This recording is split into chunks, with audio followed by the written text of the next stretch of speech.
Esta es la historia de una niña que ve a su mamá perder la cabeza, asustarse con sombras y con cosas que solo esta mujer ve. Pero no, este es el caso de Insidious 6. Fíjate, ¿qué pasa cuando heredas un trauma que ni siquiera sabes que existe? Porque es que quizás Insidious no se trata solo de demonios sobrenaturales. Quizás siempre se trató de lo que la familia quiere enterrar y que termina encontrando las maneras de volver. Bueno, en esta película puntual vamos a ver a Gemma. Gemma es una niña cuya madre parece tener un problema esquizoide. Es una señora que se comporta de una forma supremamente rara y supremamente traumática, y esta niña vive bajo ese yugo de una señora que tiene muchas cosas raras que la niña no puede entender. Entonces, esta señora un día delante de su niña se desvive. Y esta niña, que era muy buena estudiante, crece, se vuelve odontóloga, tiene una hija y quiere romper todo ese trauma familiar con el que ella creció, pero sigue viviendo en la misma casa donde su mamá se desvivió. O sea, ¿quién carajos viviría en la casa donde la mamá se desvivió? Gemma. Pero ¿qué pasa si su mamá, que se llamaba Ingrid, no había perdido la cabeza? Y aquí viene una idea que me pareció súper perturbadora de esta película, y es: ¿el trauma puede convertirse en herencia? Y es que sí, muchos problemas mentales también son hereditarios, también vienen dentro de nuestra biología, y solo falta un factor así de chiquito para que puedan ser desatados en nuestra mente. Gemma, más que intentar entender por qué su mamá vivía desconectada de la realidad, creció odiándola, detestando esa figura que solo le causaba temor. Y esto la tuvo en una prisión mental durante años, hasta que un día todo cambió. Pero antes, si este video te está gustando, sírvete tu cafecito, ponte cómodo, ponte cómoda, porque aquí empieza tu cineclub favorito, el Cineclub del Subtexto. Soy Ceci, tu psicóloga en formación, y empecemos, porque esta historia de Insidious 6 es mucho más de lo que tú crees. Como les contaba, Gemma es una madre soltera que busca escapar un poco de ese pasado perturbador donde su mamá básicamente la asustaba todo el tiempo. Ella tiene una hija que se llama Maya y sigue viviendo en la casa donde su mamá se desvivió. Pero esta casa no solamente es lo que ella está construyendo, sino que sigue siendo un monumento al dolor. Y en flashbacks vamos a ver cómo era la relación entre Gemma e Ingrid, su madre. Y es que esta señora estaba marcada por una conducta errática. Es algo que hoy en día podríamos adentrarnos a creer que está dentro del aspecto esquizoparanoide, por esas creencias mambomísticas. La vemos ausente, la vemos paranoica y atrapada en una espiral de destrucción que culmina justamente en desvivirse. Y aquí es donde la película siembra una idea muy potente. ¿El trastorno mental es hereditario? ¿Está latente así en nuestro interruptor biológico? Y es que una vez que el estrés y el trauma activan esa genética, nos abren una brecha en la realidad. El problema de Ingrid no se quedó solo con Ingrid. Es algo que traspasó a su hija y a su nieta. Y es que esta película de Insidious siempre nos ha mostrado el más allá como un plano de las almas perdidas. Pero esta película puntualmente lo va a redefinir, porque aquí el punto central va a ser la casa de una secta. El líder de esta secta demoníaca se llamaba Cyrus. Cyrus es un demonio que ahora está atrapado en el más allá. Y él no busca cualquier alma, él caza específicamente a las personas que tienen contacto cercano con este plano astral. Y esa predisposición biológica de Gemma pues la hace una persona altamente atractiva para este ente demoníaco. Es una llave, la llave de la herida original, convirtiéndola a ella y por herencia a su hija en un faro de libertad para esta secta. El monstruo no aparece por azar, básicamente es un parásito evolucionado. ¿Y él para qué está evolucionado? Justamente para vulnerar esta dualidad específica que tiene genéticamente Gemma y su hija, convirtiendo su hogar en el centro poniente de los demonios. Porque es que esta película está muy buena. Una vez nosotros, tú y yo, entendemos esa herida genética, la película nos muestra cómo esta secta demoníaca empieza a explorarla, filtrándose en la vida de Gemma y también en la vida de su hija Maya. Los sustos no son algo aleatorio, son básicamente catalizadores para darnos ese empujón, o ese empujón más bien que necesitaba Gemma para que aflorara todo ese trauma y para debilitarla. Y es que Gemma va a descubrir que ella puede viajar a ese inconsciente, al más allá, donde están las almas perdidas, y traerlas de vuelta a este plano. Es la única, bueno, pues todo ese linaje genético puede traer cosas del plano inconsciente al plano consciente, o sea, Freddy Krueger.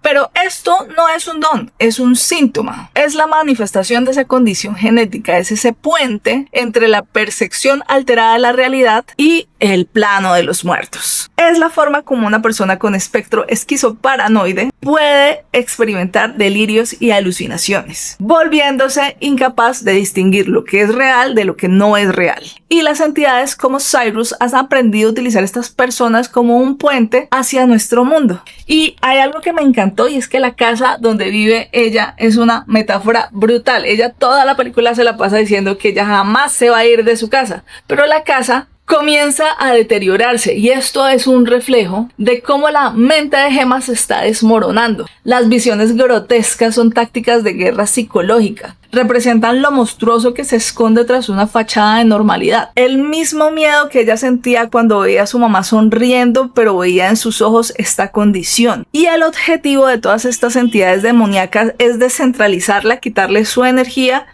y llevarla a ser exactamente el vivo espectro de su madre. Y el conflicto se intensificará cuando Maya, la hija de Gemma, va también a ser un objetivo para estos demonios. Y es que la herencia genética funciona así. La nueva generación, o sea Mayita, también carga con esta herencia genética, porque esta familia es una dinastía de anfitriones que abren esta puerta psíquica roja. Y ahora en un momento les explicaré qué significa esta puerta roja, porque esto es una metáfora mucho más profunda de lo que tú crees. Si te está gustando este video, no olvides suscribirte y comentar. Pasemos al clímax. Y es que aquí viene una batalla épica de Gemma dentro del mundo interior o del más allá para salvar a su hija. Y es que Gemma entiende que no basta con cerrar la puerta roja. Debe entrar a ese mundo y desmantelar ese mecanismo desde adentro. Y para esto va a estar guiada por Elise.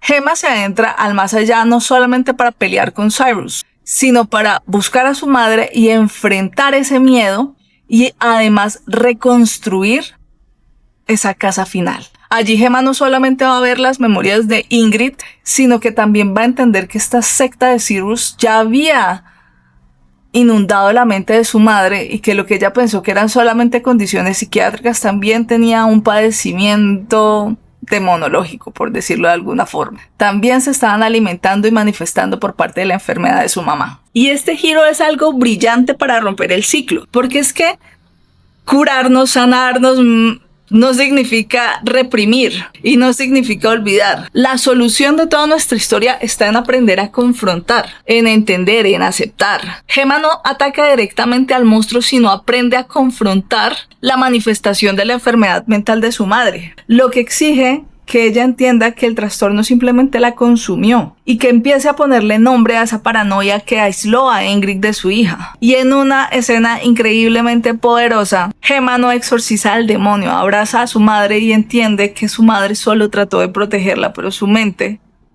estaba perdida. Reconocer la enfermedad de su madre, validar su lucha y aprender a gestionar su propia condición les quita a estos parásitos demoníacos el punto de acceso biológico. La película nos dice que la secta es el síntoma del verdadero mal. ¿Y cuál es el mal? La ignorancia de nuestra propia mente. El entender y aceptar una condición o un trastorno desmonta el poder a este culto. Y el plan de Cyrus quiere utilizar a Gemma como un puente genético, la lleva a ella a encontrar una catarsis para volver a conectar con su madre, al perdón. Gemma no aprende a controlar el más allá, aprende a controlar el acceso a esa puerta roja, porque esa puerta roja es una entrada para los monstruos, es un archivo de nuestra propia historia, uno que ahora ella va a poder visitar sin que la consuma. Porque ahora vamos a explorar puntos importantes que no has visto o no has entendido psicológicamente de esta película. Bueno, lo primero que tenemos que entender es qué era la secta de Cyrus. Y es que esta secta era un culto de oración satánica que tenían como objetivo el más allá. Y según la historia estuvo activa desde 1960. Cyrus operaba bajo la fachada de manipulación mental, pero con un trasfondo extremadamente oscuro, que se estructuraba bajo ciertos parámetros. Entre esos, Cyrus atraía a personas vulnerables, prometiéndoles que ellos podrían comunicarse con sus seres muertos. Cosa que para una persona que estaba completamente en duelo resultaba absolutamente tentador volver a ver a ese familiar que se había partido al más allá.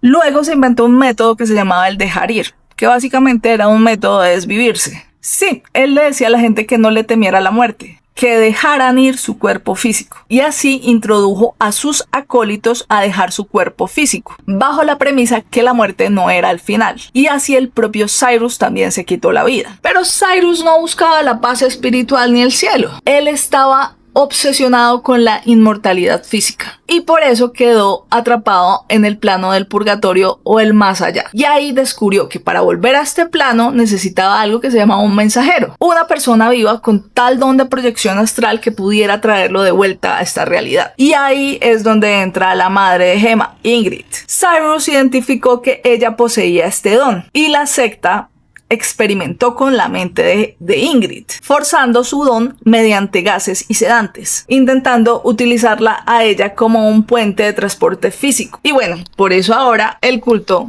persigue a Gemma y a su hija. Ahora, la puerta roja, la famosa puerta roja, es un mecanismo de represión y la frontera entre el trauma consciente y el subconsciente profundo. En la película o en la historia cinematográfica de Insidious es la entrada cubículo de los demonios, pero básicamente es el contenedor de todo lo que nuestra mente ha bloqueado. Y es que desde la historia de Insidious, esta puerta representa un elemento de continuidad intergeneracional. O sea, cambia de lugar, pero no de propósito. Conecta a Josh, a Dalton y al linaje de Gemma con sus peores miedos infantiles. Es la prueba de que el trauma no se destruye, solo se hereda. Detrás de esta puerta roja hay un espacio infinito, que son específicamente habitaciones del pasado de nuestros traumas y simbolizan ese pasado congelado esperando ser reabierto. Y cada que uno de los personajes intenta olvidar pintando la puerta o borrando sus recuerdos con hipnosis, que el olvido forzado es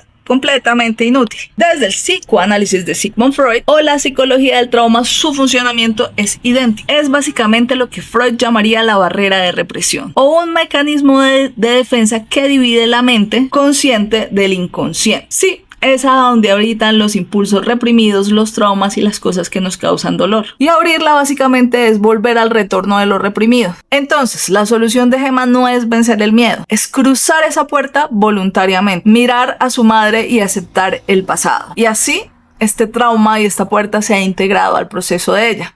Pero lleguemos a la conclusión final. A mí me parece que esta película le da un nuevo corazón a esta saga. Al meter a los acólitos y vemos cómo estos funcionan en el plano astral desde unos gases raros y todo esto me pareció fascinante. Y que nos confirmen que esa predisposición genética puede ser tan aterradora y utilizar el lenguaje del terror para hablar de algo profundamente humano me pareció un concepto brutal. Y es que esta película nos ayuda a entender que estos seres del más allá, estos demonios del más allá que son bien asquerosos, no son solo almas perdidas, son una forma en la que esta secta comenzó a cazar personas que podían acercarse a estos planos astrales mediante lo que hoy conocemos como trastornos paranoides. En el caso de Gemma, que pudiera traer cosas de ese inconsciente, es una vaina súper loca.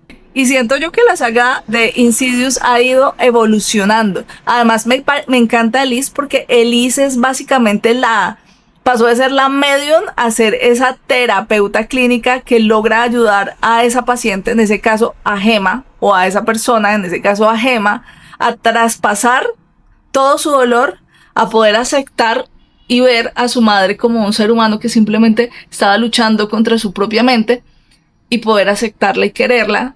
Y la casa como metáfora destruida me parece maravillosa porque es destruir eso que teníamos radicado en nuestra mente y así cementado con ladrillo para volver a crear algo nuevo, algo que nace desde la libertad de entender que aunque tengamos unas posibilidades genéticas de un trastorno, al entenderlo y al conocerlo también podemos trabajarlo.